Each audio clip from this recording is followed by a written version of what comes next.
You're listening ad-free on Amazon Music. On August 8th, 1998, Sharon Anderson's eyes shot open to the sound of her 8-year-old son's wailing. She glanced over at the bedside clock and saw it was only 4 a.m. Toby, her son, was a very deep sleeper, so she knew it had to be something serious to wake him up at this hour. So Sharon jumped out of bed and rushed down the hall to his room. Toby was still in his bed, and he was holding his belly with both hands. He was covered by a film of sweat, and he was moaning in pain. Sharon laid the back of her hand on Toby's forehead, and she found that he was burning hot.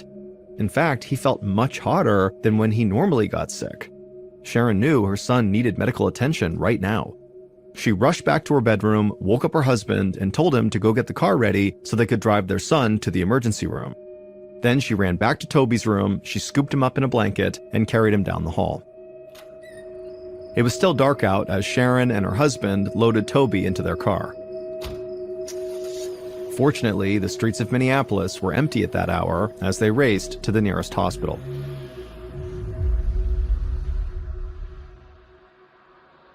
Attending physician Dr. Jean Miller was just starting her shift when her office intercom buzzed and a voice announced that an 8-year-old boy named Toby had just been wheeled into the ER. His mother, Sharon, said Toby had been feverish for hours and was throwing up.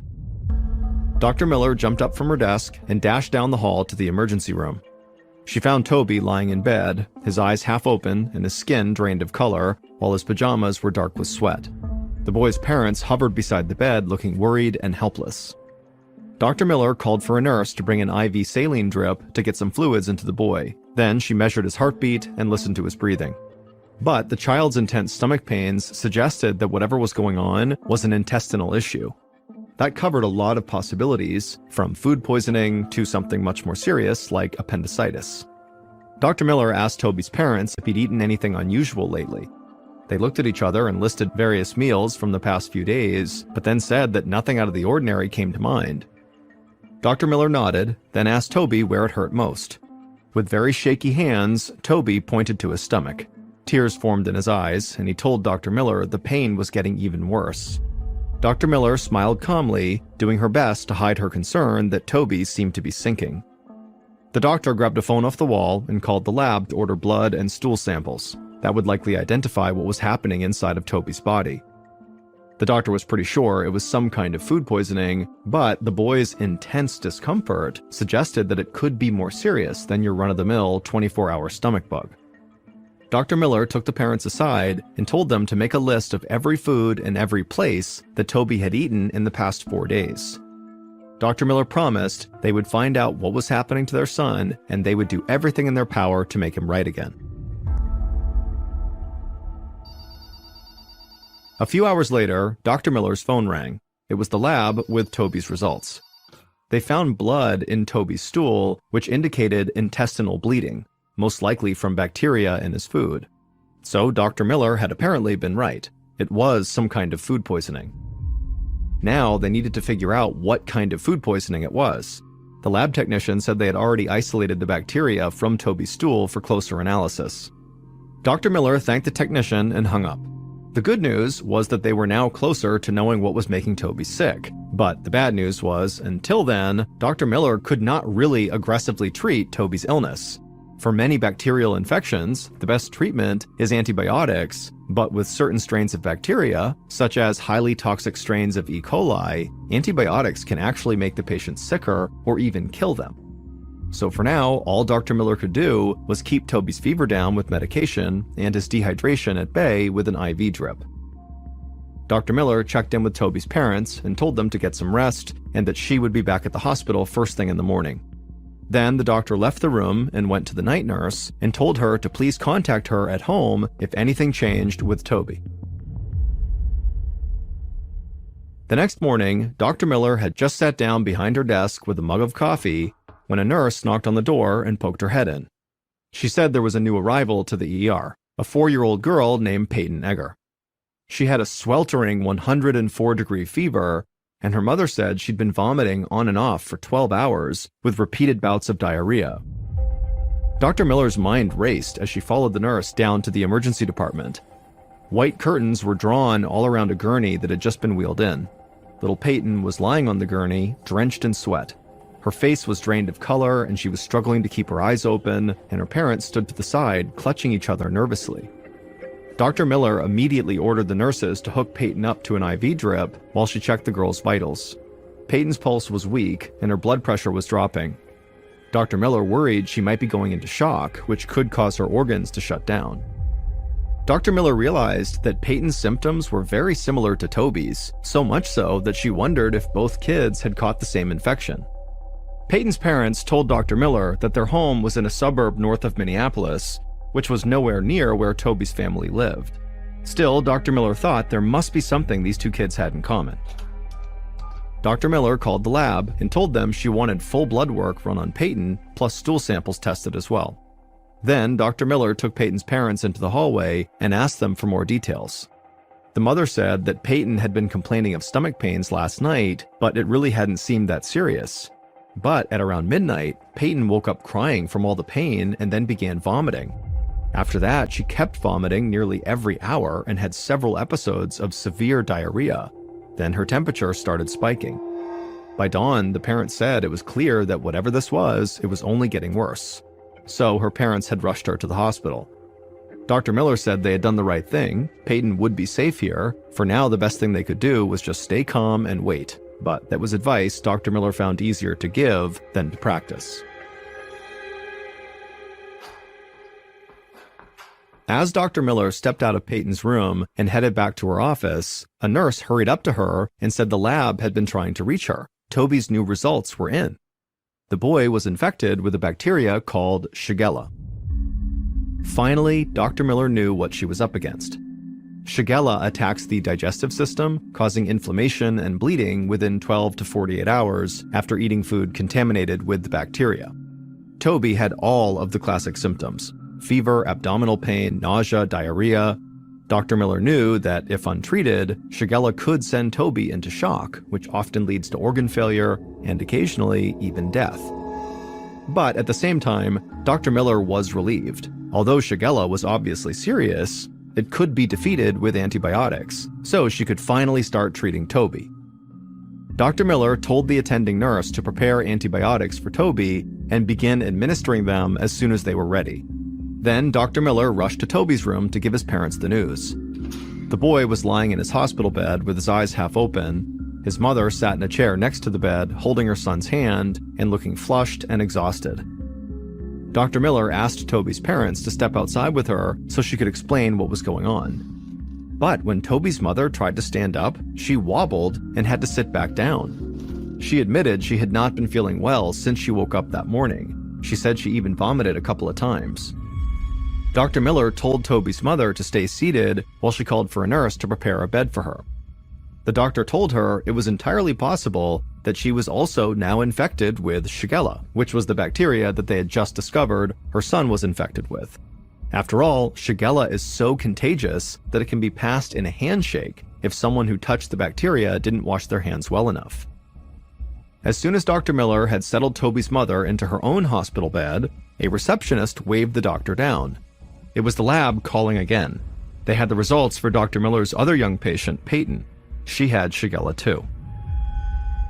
Dr. Miller put down the phone. First Toby, then maybe Toby's mother, and now Peyton? Suddenly, Dr. Miller felt like she had an outbreak on her hands. And given how easily Shigella is transmitted, there were likely dozens more people out there suffering symptoms at home, and every one of those cases could make more people sick. Suddenly, Dr. Miller had a lot of calls to make.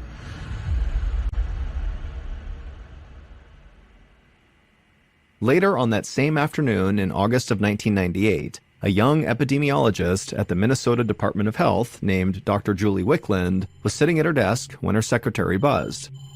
She told her there was an urgent call coming in from a local hospital. Dr. Wickland was only in her 20s and still trying to prove herself professionally, but one thing she had already learned was that being an epidemiologist meant everything was a potential emergency. People's lives were always on the line. She picked up the phone and called Dr. Miller, who described the potential Shigella outbreak she was facing. 3 cases in her hospital, and likely a lot more people at home right now who just weren't sick enough to head to the hospital yet.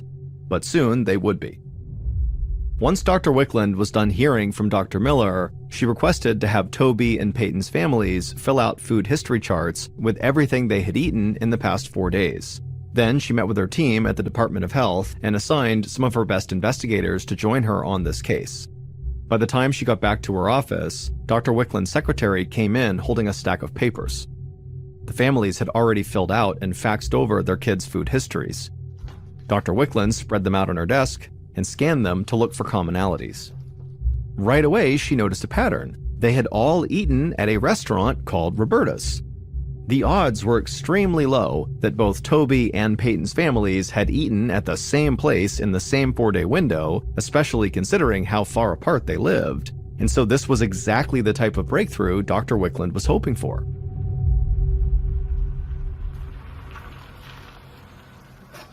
An hour later, Dr. Wickland and 2 other health officials stepped out of a dark sedan in front of the restaurant Roberta's, a modest neighborhood eatery.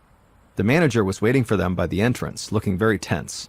The restaurant was temporarily closed for the rest of the day so that Dr. Wickland and her team could go and conduct their investigation there. Dr. Wickland needed to inspect every aspect of the restaurant's food handling for possible sources of contamination, such as spoiled food or dirty water. Dr. Wickland assigned one investigator to record the temperatures inside the refrigerators and freezers, while another investigator took water samples from all the sinks and taps. Then Dr. Wickland studied every step in the food's journey to the table, from the delivery area to the storage room to the food prep stations. The overall layout at Roberta's met safety standards, but Dr. Wickland knew how elusive Shigella could be. Shigella can show up almost anywhere and then can be spread by the people who are simply preparing the food. Dr. Wickland told the manager she needed to interview the entire staff. And so once the staff was gathered in the dining room, Dr. Wickland circled the room, asking each employee questions about their recent health and also their daily kitchen routine. Several members of the staff admitted to Dr. Wickland that they had not been feeling very good lately. Some had even been feverish and suffering pretty severe abdominal pains. It sounded worryingly similar to what Toby and Toby's mother and Peyton were all experiencing. Dr. Wickland then made copies of the restaurant's reservation list and credit card receipts from the past 4 days. Flipping through the pages, she estimated at least 400 people had eaten at Roberta's within a few days of when Dr. Miller's patients had eaten there. All of these diners were now at risk of getting Shigella. Back at the office, Dr. Wickland wrote up a questionnaire for all of Roberta's 400-plus diners. She needed to determine how many other customers out there were suffering similar symptoms. If any of them had contracted Shigella but didn't realize it, they could be infecting other people. These people needed to be notified right away, or else this situation could get much worse. The next morning, when Dr. Wickland arrived at her office, she learned that one of Roberta's employees had tested positive for Shigella. This confirmed that everyone who had eaten at the restaurant could now potentially be infected with the Shigella bacteria. But at least she now had a pretty good idea where the Shigella was coming from, a sick food prep worker who likely had not washed their hands properly. Dr. Wickland's first step was to call Roberta's and order the restaurant temporarily closed until the Shigella outbreak was totally contained. Then Dr. Wickland called Dr. Miller to get an update on her patients. Dr. Miller told her that Toby's mom was doing fine, but Toby and Peyton were struggling. Shigella is always harshest on the young and the elderly, and the children's conditions were not getting better. If they didn't start getting better soon, Dr. Miller feared they could go into shock and die.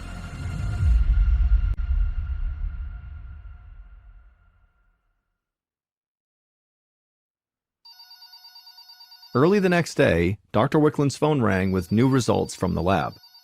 Several more employees at Roberta's restaurant had tested positive for Shigella.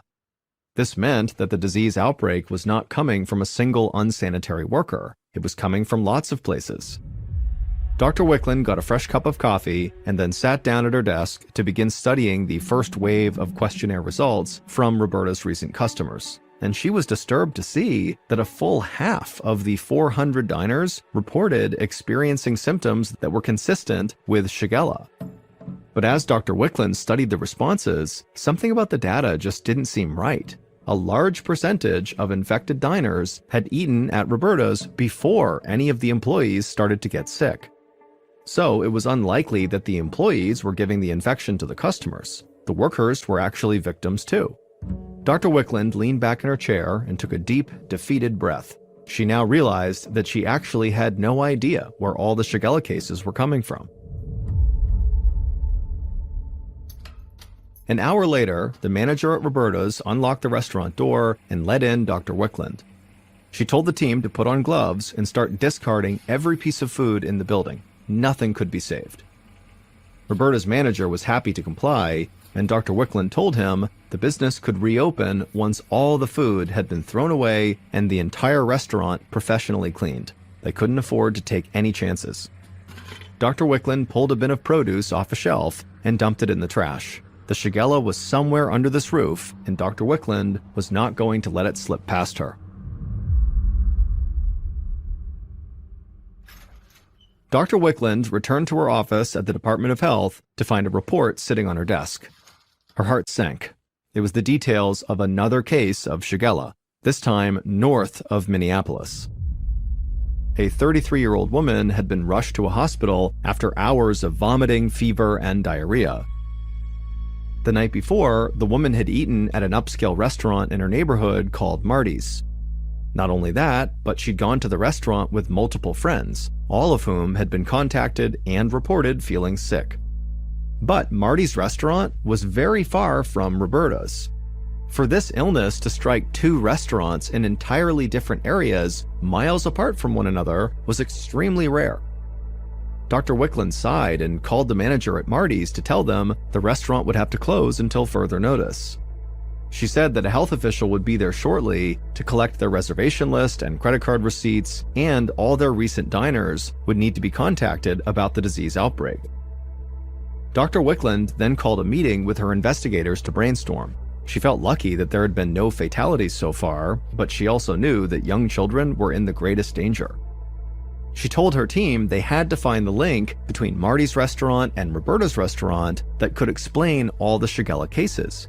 Maybe both restaurants sourced particular food items from the same place, or maybe an employee worked part-time at both restaurants, or maybe they shared a water supplier. Whatever it was, she told her team they had to go find out. By the next afternoon, Dr. Wickland had more information to go on. She and her team had worked around the clock, contacting people and compiling timelines of symptoms. It was a lot to sift through, but she knew it was always better to have too much information rather than not enough. As Dr. Wickland made her way through all the paper piled on her desk, the differences between the two restaurants really jumped out at her. Marty's got its water from a different reservoir than Roberta's, so this was not a water issue. There was also almost zero overlap in their menus because Roberta's and Marty's served very different types of food. And a review of the two restaurants' employees showed that no staff members worked in both places either. The researchers could not even identify a single food that all the sick customers at each restaurant had eaten. Everyone ordered different dishes, yet got sick the same way. And so Dr. Wickland wondered to herself, how could that be? This just doesn't seem possible. Just then, the phone rang. It was the lab with an update on the Marty's restaurant customers. Everyone who tested had come back positive for Shigella. The lab had also done a genetic comparison of the Shigella bacteria from the Marty's diners and the Roberta's diners, and they found them to be identical. Clearly, both restaurants had been contaminated by the same source. Dr. Wickland thanked the technician and hung up. She felt stumped, exhausted, and ready to call it quits for the day, but she did have a couple more calls to make. The first one just to check up on Toby and Peyton. On the other end of the line, Dr. Miller sounded equally exhausted. She said Toby was still bedridden because his body was not responding to the antibiotics. He was now faced with a painful and slow recovery. Little Peyton Egger was even worse. Dr. Miller had nurses monitoring her around the clock, but her family was obviously worried sick. Dr. Wickland thanked her for the update, then she hung up and scrolled through her Rolodex until she found the United States Centers for Disease Control. This outbreak was clearly not settling down the way Dr. Wickland hoped it would, and so it was time to call in reinforcements. Dr. Timothy Niemi was in his office packing up to head home when his phone rang. He considered letting it go to voicemail, but his position as an epidemic intelligence officer at the Centers for Disease Control and Prevention had taught him the danger of missing an emergency call. So he picked up the phone and he listened carefully as Dr. Wickland explained the events of the past week and how the Shigella outbreak showed no signs of slowing down. Dr. Wickland said she needed the CDC's help in finding the outbreak's origin so they could stop it. Every bacterial outbreak has its own genetic fingerprint that makes it unique, and the CDC keeps a massive database of these fingerprints from all over the world. Dr. Niemi told Dr. Wickland to email him an image of the Shigella bacteria's DNA profile. Then he could use the CDC's database to see if the same Shigella strain had been reported anywhere else.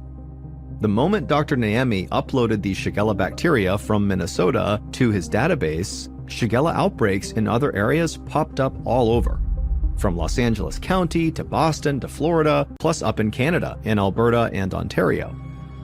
Each outbreak had been linked to a specific restaurant, and all were genetically identical. This meant that there was a good chance all of these Shigella outbreaks were caused by the same source of contamination. The sheer breadth of locations baffled Dr. Niemi. He stared at the map. How did the same contaminant spread across both coasts, down to the Gulf of Mexico, and all the way up into Canada?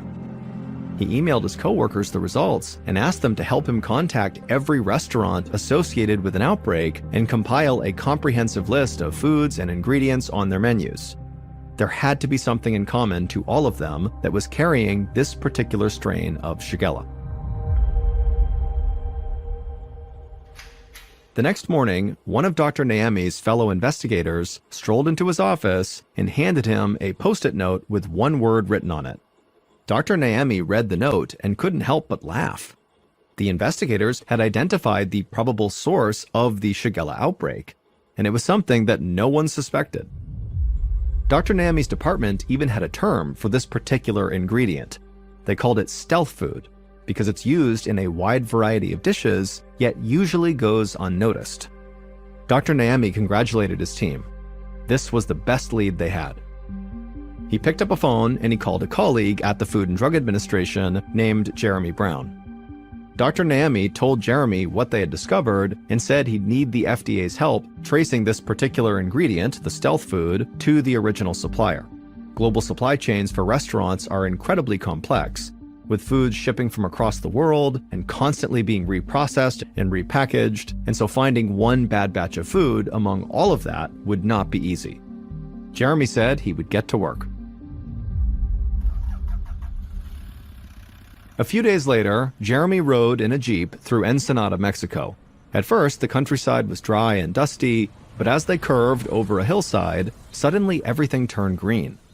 For miles into the distance, Jeremy saw nothing but crops in organized rows. Finally, they turned onto a dirt road and passed a sign that said the name of the farm, Valle Verde. The farmhand pointed out different fields of produce, including tomatoes, celery, cilantro, green onions, radishes, and lettuces, all watered by massive irrigation machines. But the biggest spread of all was an entire 55-acre parcel devoted to growing nothing but the stealth food Jeremy had come to investigate. And the stealth food was parsley. At some point between when it was harvested and when it was shipped, this parsley was becoming contaminated with Shigella bacteria. Jeremy was not going to leave the farm until he found out where and how this was happening. The Jeep came to a stop on the banks of an old riverbed. Since tainted water is the most common cause of Shigella, Jeremy had requested to visit the farm's water supply first. The farmhand hopped out and led them to a series of wells that provided all of the farm's water. Jeremy looked inside one of them. The stone casing was old, but uncracked. The shaft was dug very deep, so that the water came from far underground, which meant the likelihood of contamination was actually quite small. Jeremy could tell the issue was not the wells. Next, the farmhand drove them past several meadows to a reservoir that served as the farm's backup water supply. It looked like a small fresh lake. The water seemed clean, but Jeremy still bottled up a couple of samples for testing back in the US. The farmhand asked Jeremy where he wanted to head next. Jeremy said he could use a break from the heat. It had gotten much hotter as the afternoon wore on. A few minutes later, the Jeep rumbled to a stop in front of a huge farm shed with a corrugated steel roof. It contained long conveyor belts stacked with crates of parsley. At the end of the line, men took those crates and stacked them on a pallet and then hosed them down with chilled water from a machine called a hydro cooler. Jeremy watched as hundreds of boxes quickly piled up and were loaded into the backs of huge trucks and then driven away to be shipped all across North America. Jeremy asked the farmhand if the water for the hydro cooler came from their wells or the reservoir. But the farmhand shook his head and said neither. The water for the hydro cooler came from Ensenada's municipal water supply. Jeremy put on his sunglasses and told the farmhand that that was where he needed to go next. At the municipal water plant, the facilities director admitted that they had been a bit overwhelmed lately. Due to government funding cutbacks, they had been understaffed for a while. With fewer security guards to watch the place, there had been a few break-ins lately, and some equipment had even been damaged. At one of the water filtration systems, Jeremy noticed that the machine that normally disinfects the water with chlorine was shut down. Jeremy asked the manager if the chlorinator had just been turned off today, or if it really was not working at all. The manager shook his head in frustration and said this had been on their list to get fixed for over a month, but the city hadn't managed to send over the parts yet. Jeremy did his best to hide his shock. Without chlorine, all sorts of contaminants could flourish in the water, including Shigella. From there, the water was pumped to businesses, homes, and farms all over the area, like the parsley crop at Valle Verde. Jeremy filled several bottles to be tested and told the farmhand it was time to go.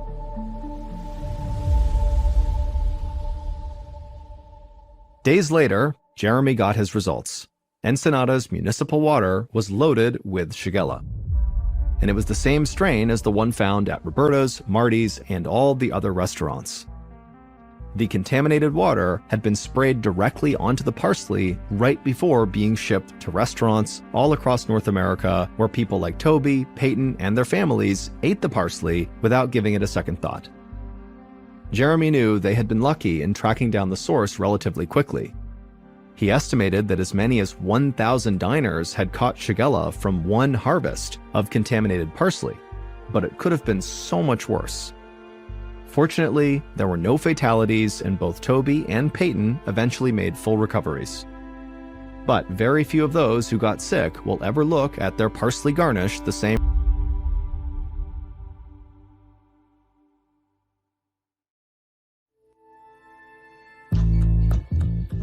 From Ballin Studios and Wondery, this is Mr. Ballen's Medical Mysteries, hosted by me, Mr. Ballen. A quick note about our stories: we use aliases sometimes because we don't know the names of the real people in the story. And also, in most cases, we can't know exactly what was said, but everything is based on a lot of research. And a reminder, the content in this episode is not intended to be a substitute for professional medical advice, diagnosis, or treatment. This episode was written by Britt Brown. Our editor is Heather Dundas. Sound design is by Matthew Chaleli. Coordinating producer is Sophia Martins. Our senior producer is Alex Benedon. Our associate producers and researchers are Sarah Vitak and Teja Palakonda. Fact-checking was done by Sheila Patterson. For Ballin Studios, our head of production is Zach Levitt. Script editing is by Scott Allen and Evan Allen.